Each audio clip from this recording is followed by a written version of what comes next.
Hello and welcome to another episode of the Business Growth Accelerator. Brandon here, your chief business strategist, and I have Mr. John Doherty here. We're going to be talking about some amazing things when it comes to preserving your family history. John, welcome to the show. Thanks, Brandon. I'm really excited to be here to talk with you and your audience.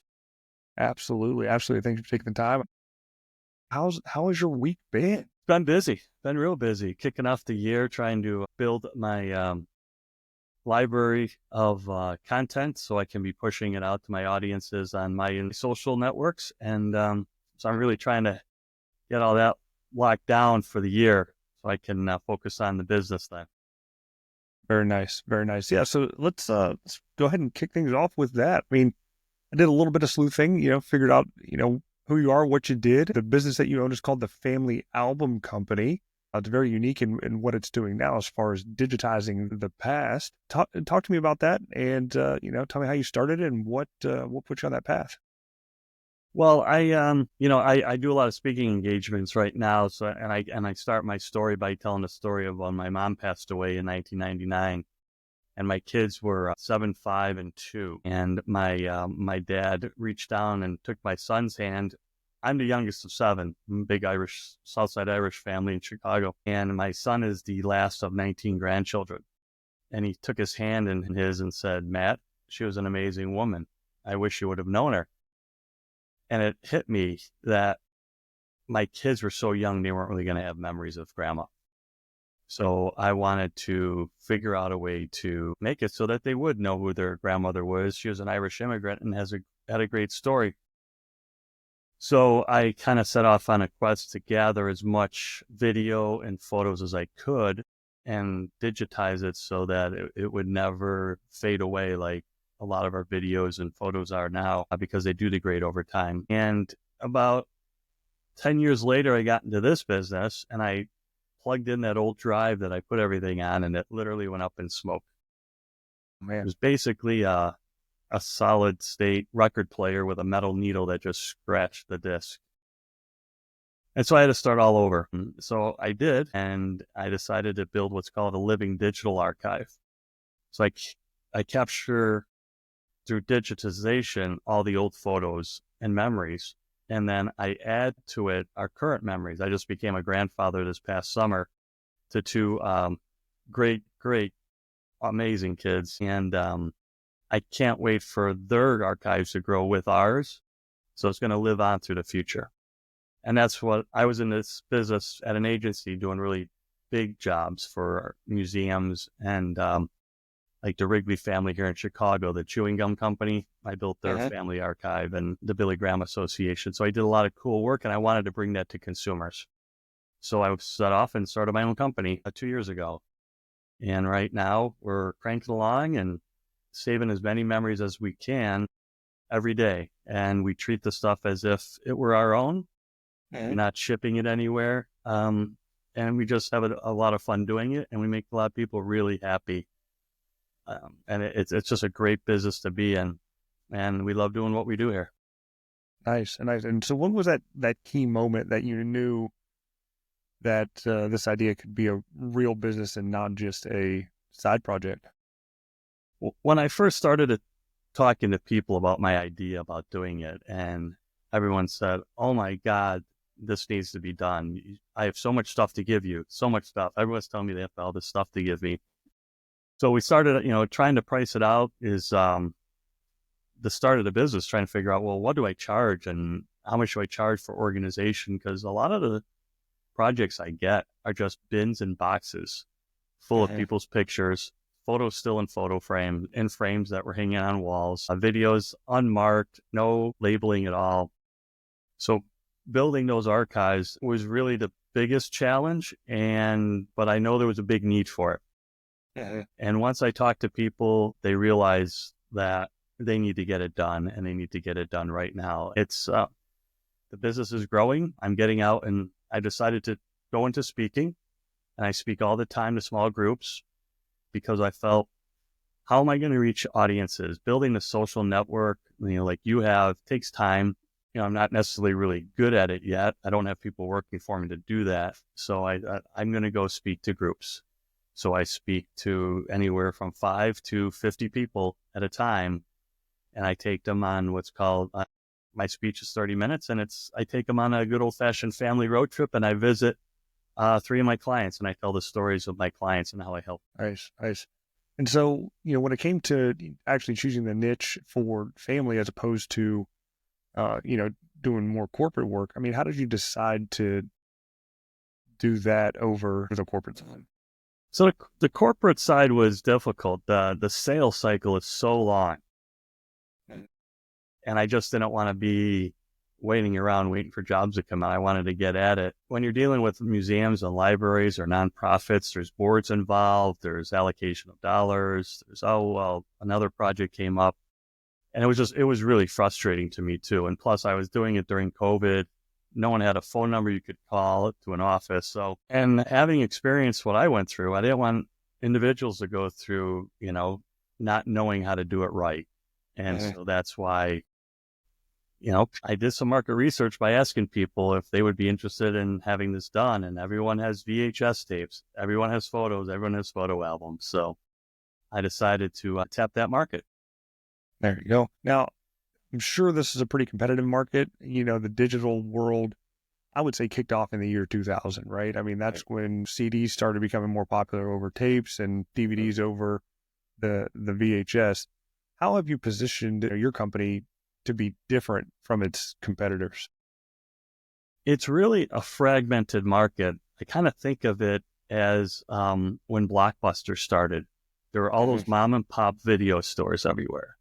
There are really small one-offs doing what I do, but then there's the big companies doing it nationally.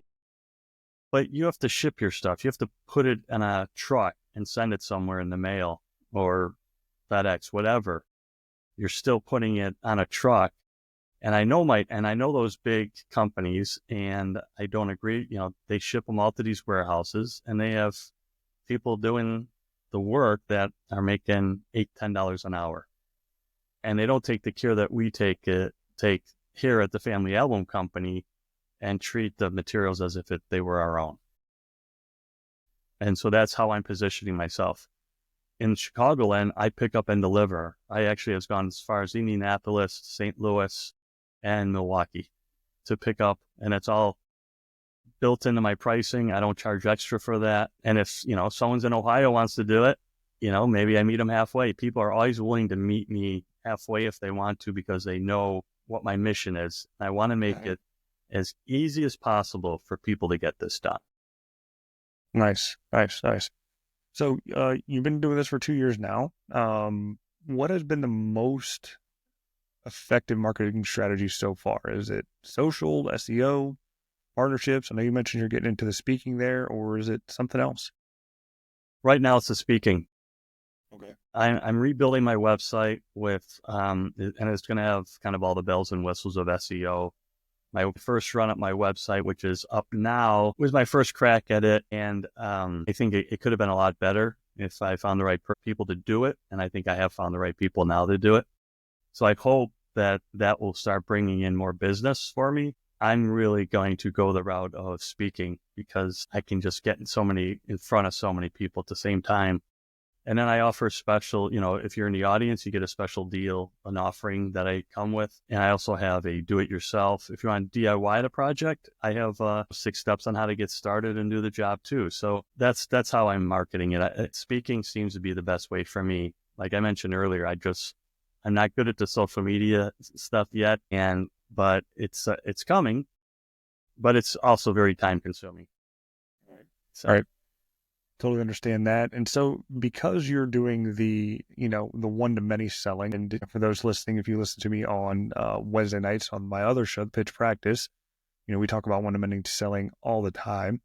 How do you approach the storytelling in your marketing to make an emotional connection with your audience? Well, because of the subject matter, it gets pretty emotional pretty fast, because people start remembering their own memories. And my speech is about, I had a client with Lou Gehrig's disease, which is horrible, debilitating illness. And I had to build 10 hours of videos and slideshows for him because all he could do is blink his eyes in his medical bed.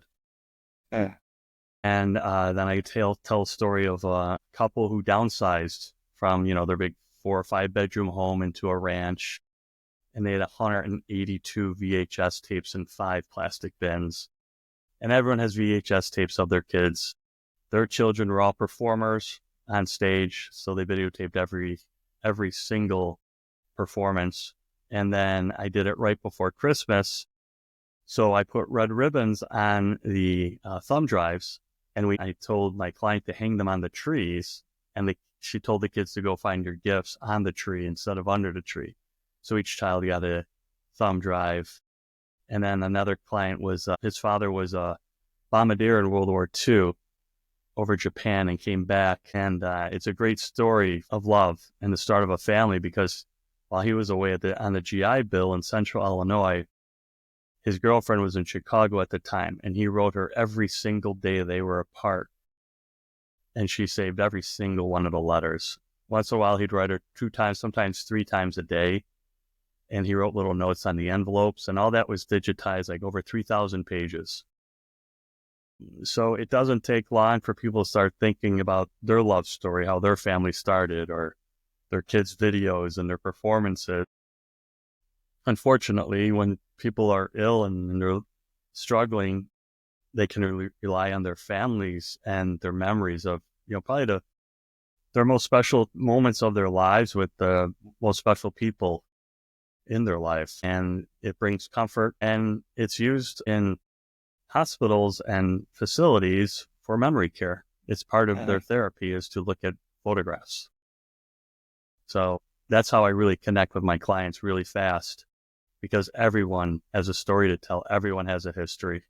So it doesn't take much to get people start thinking about it through the storytelling. For sure. Yeah, stories are what sell. So as you're, doing the speaking on stage and that being your kind of primary way to promote, outside of that, are there any other unconventional or surprising tactics that kind of work for you that kind of complemented it, or was this totally out in left field that got you a client?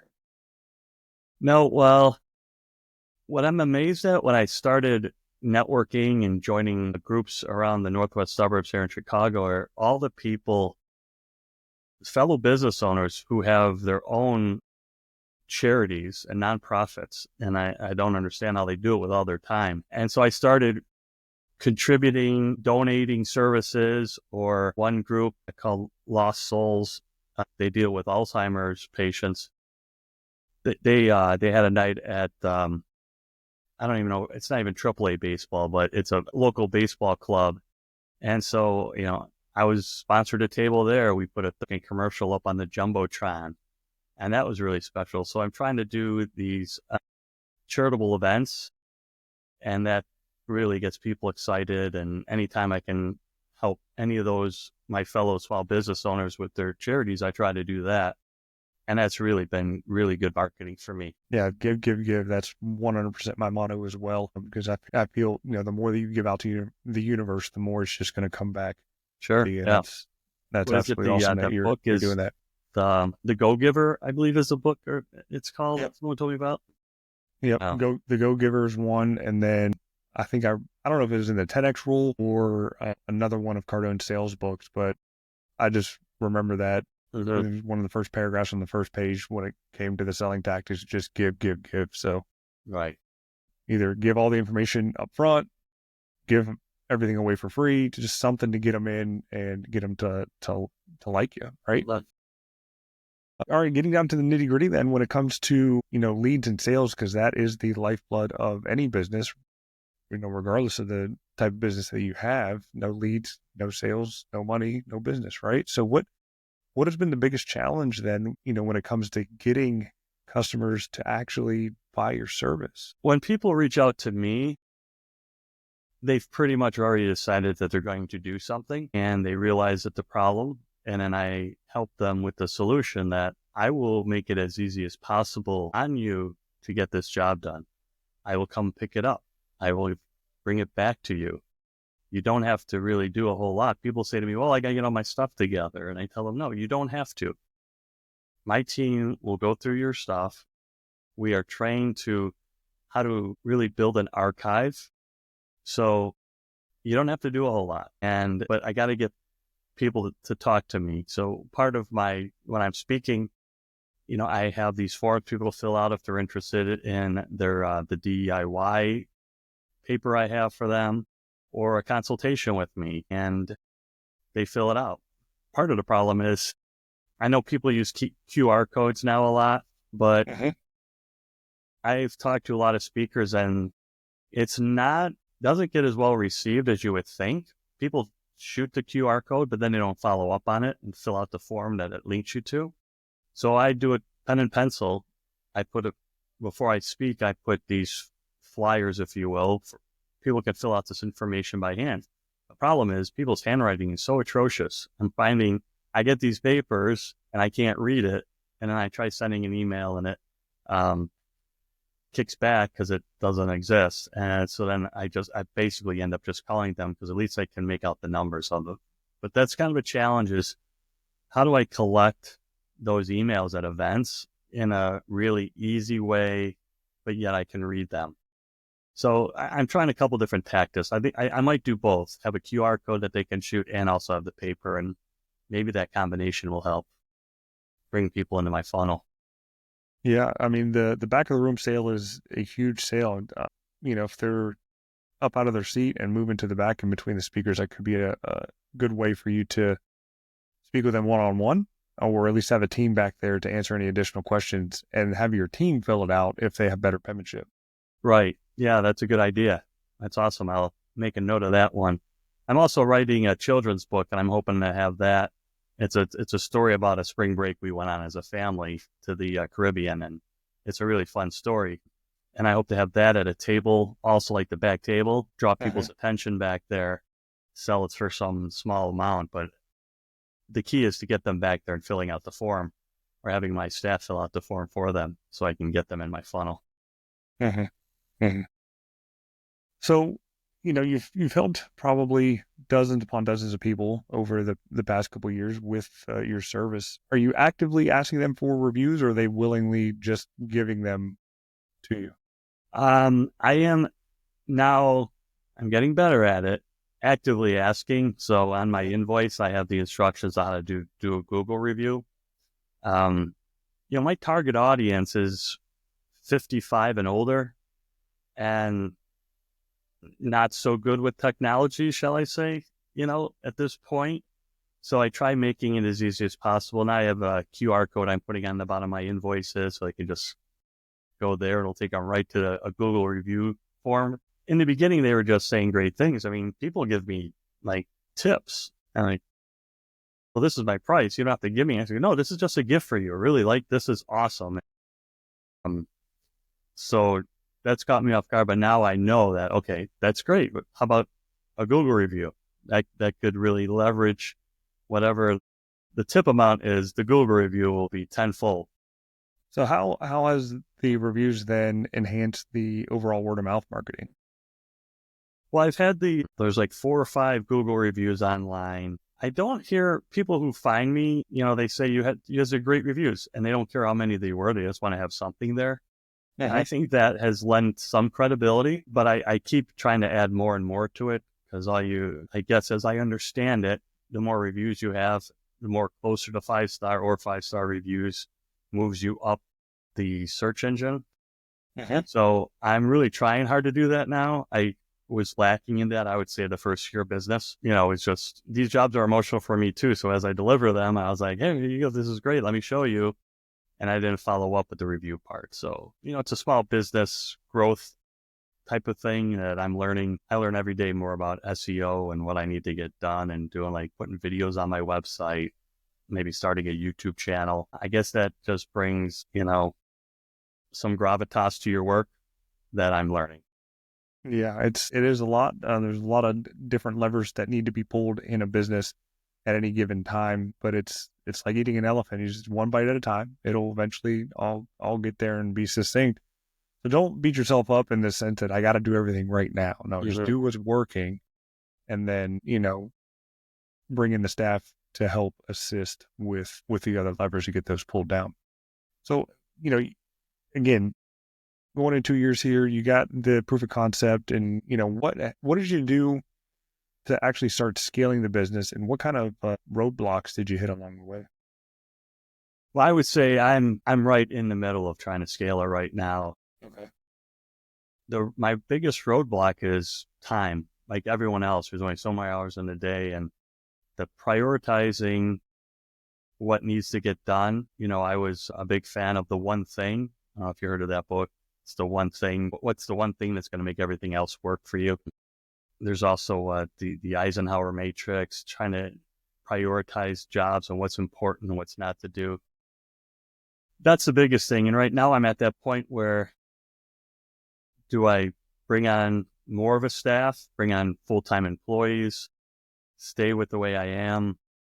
Do I do it to a brick and mortar shop, in one of the small suburbs around Chicago that has a lot of foot traffic?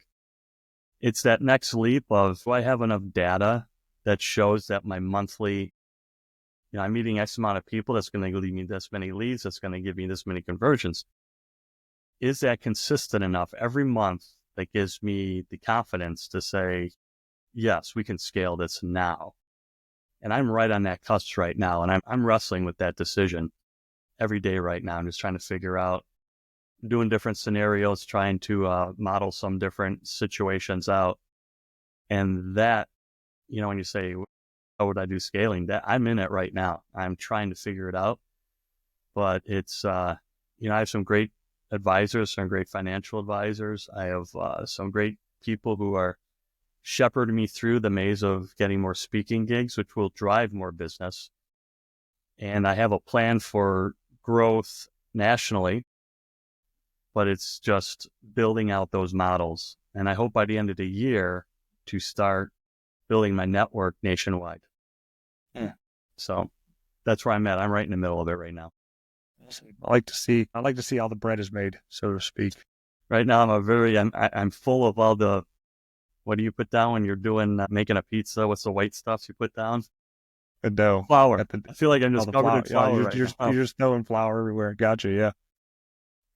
So you're just sticking with the speaking. So what kind of big stages then are you reaching out to make that growth possible?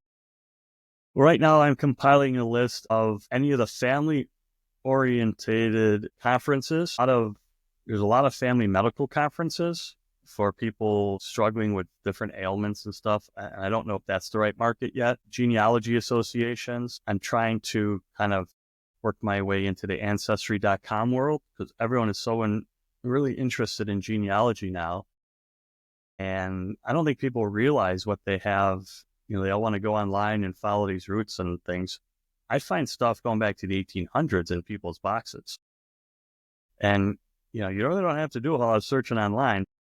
I like to get that. People don't know what they have until someone who knows what they're doing can go in and dig through things and say, you have an amazing history here. I did a client of mine whose parents were Holocaust survivors, and their stuff went back to Germany in the 1800s.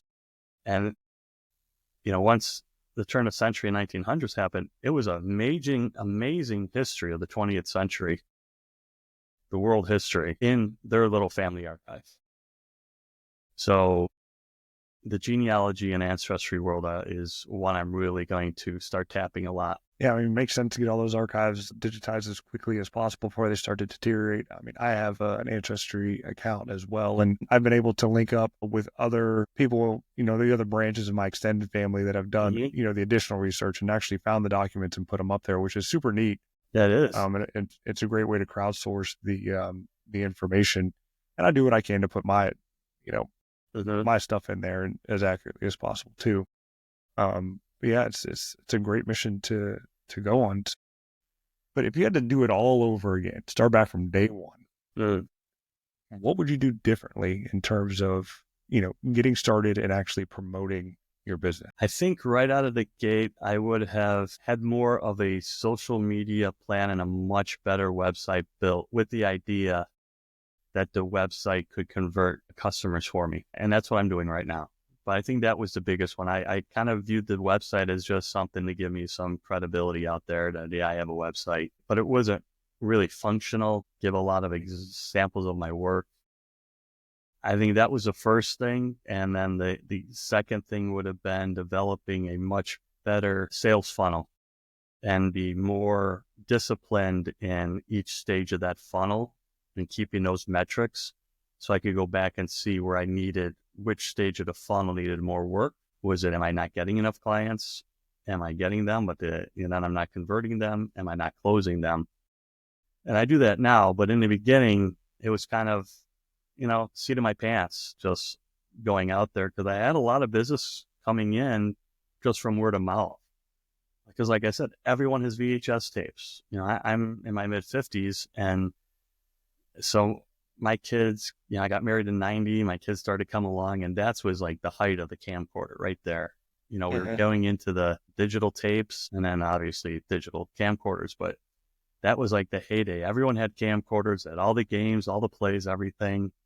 And so everyone had them, and I just started doing film right away. And so I didn't have all the sales funnel locked down right out of the gate like I should have. Yeah, that story's familiar. I mean, you're not the first person that I've spoken to about that. They get the idea, they run with it as quickly as possible because, of course, money loves speed. But when it comes time to, bring it all together, the foundation isn't there. You built the walls and the roof of the business, but without that foundation, it can quickly collapse in on itself. So it's good now that I wouldn't say slow down, but I mean, you were at the right time to realize, hey, you're driving a car with three wheels and you got to put that fourth one on to make sure that you can get to the finish line there, which is great. Yeah, that was the end of last year. I had so much business coming in for the Christmas holiday. It was like, the dog who caught the car. Yeah. So a little bonus question here as we kind of wrap everything up. And again, appreciate you taking the time to be on here. It's absolutely, again, fascinating for, what you're doing and the mission that you're on, because we definitely need these precious memories archived and preserved. Who has influenced your marketing and sales strategy the most now that you've kind of figured it out and then are moving forward with it? Well, it's actually a guest you had on your show not too long ago, Alan Stern. He taught me his HEAT method of providing humor and education in order to get the word out there on social media. And I took his class, and he's really helped me a ton with my speaking. He's doing it full time now. That's what he does. He speaks and gets out there. And he's been my biggest influence right now, by far. Nice. So nice. I can't say thanks enough to him. Absolutely. And if you didn't hear that episode, was 2 episodes ago. We'll go back and listen to it because it is a phenomenal one to get you on the right path. We talked about microsites and branding and things like that on that episode. So it's definitely a much needed listen. Yeah, he did my microsite for my speaking. Nice. BookJohnToSpeak.com. All right. Well, BookJohnToSpeak.com. We'll make sure we get that in the show notes here. John, again, it's been a pleasure. Where can people reach out to you to learn more about you and your business? The easiest way is my website, thefamilyalbumcompany.com. I'm also on the socials at The Family Album Company on Instagram and Facebook.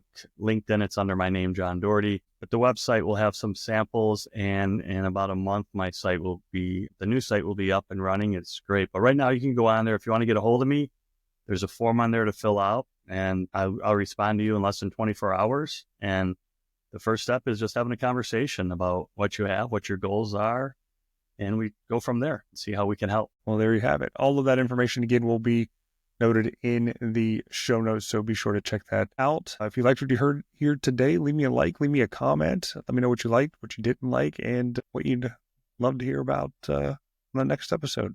Again, thank you for listening to the Business Growth Accelerator. This has been Brandon Garcia, your Chief Business Strategist, and here is to your success. Thanks, Brandon.